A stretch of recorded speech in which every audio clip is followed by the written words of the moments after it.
Australia's iconic Bondi Beach became the backdrop for a violent clash between pro-Israel and pro-Palestinian protesters today. Fistfights broke out between the groups and spilled onto the beach's famous promenade as police tried in vain to keep the groups apart.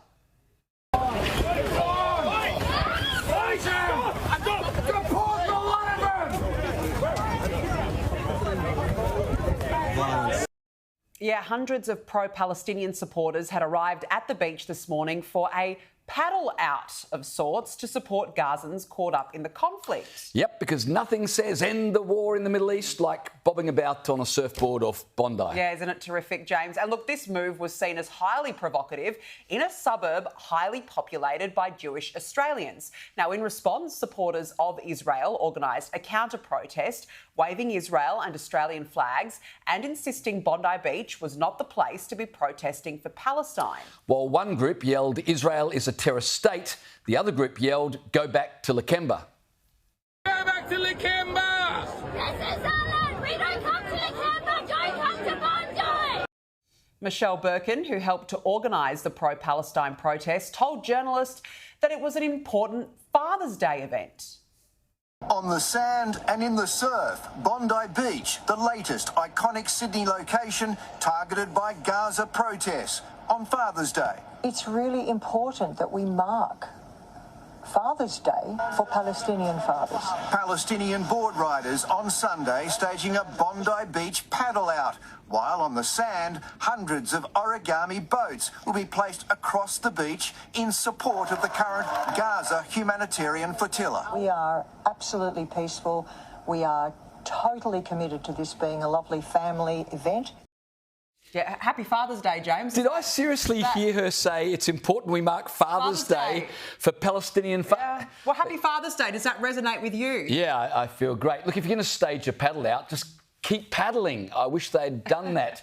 The question needs to be asked, why on Father's Day? Why on Bondi Beach? This has zero to do with Gaza and everything to do with provoking the Jewish community on Sydney's eastern suburbs. Fortunately, if you look at the vision, they were outnumbered massively by Jewish Australians and just Aussies in general who turned up with their Australian flags to protest against the protesters, saying on Father's Day of all days, and at Bondi Beach in particular, we don't need this nonsense. No, we don't. And my first observation, actually, was the amount of Australian flags that were being flown, but only on the pro-Israel side. Which is always the case. Which is always the way. On the pro-Palestine side, I saw one Aboriginal flag and the rest were all pro-Palestine flags. So you certainly question the motives of those individuals. You really question what they're doing and why they're here.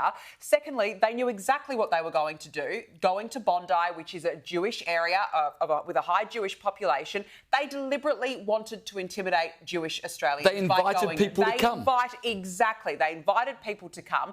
Thirdly, Bondi Beach, another iconic landmark for this to take place. They know that the pictures, for example, when they were marching over the Harbour Bridge, they went worldwide because that was an Australian icon. It was hijacked. So Bondi Beach, another Aussie icon. Well, you've had the Opera House, the Harbour Bridge, now Bondi. I expect Flemington will be next. Flemington what? Well, yeah, we'll just keep going through a list of Aussie landmarks. That's the way it's going. Ayers Rock at this point. And thirdly, now, look, obviously we don't condone any violence, but I think today was people snapped because they've had enough.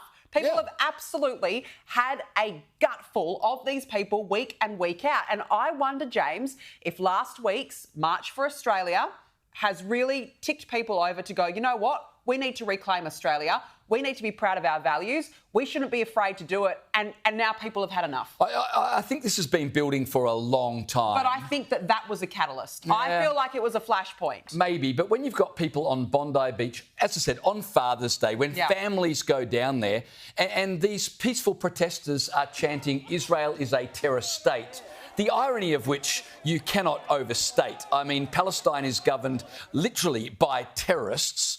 So for them to be chanting Israel, who, remember, are trying to free their hostages, are a terrorist state on a beach in Bondi. I mean, nobody wants that. The Jewish community don't want that, but average Aussies who are not Jews, they don't want it either. If you can't go to Bondi and enjoy Father's Day without being berated by pro-Palestinians, I mean, what are we getting to? So it's little wonder so many counter-protesters showed up, and I've got to be honest, I think most Australians would say good on them, wish I was there to help. I completely agree with you, and just seeing the amount of Aussie flags, I felt pride that people were saying enough is enough and pushing back today. I thought it was great to see.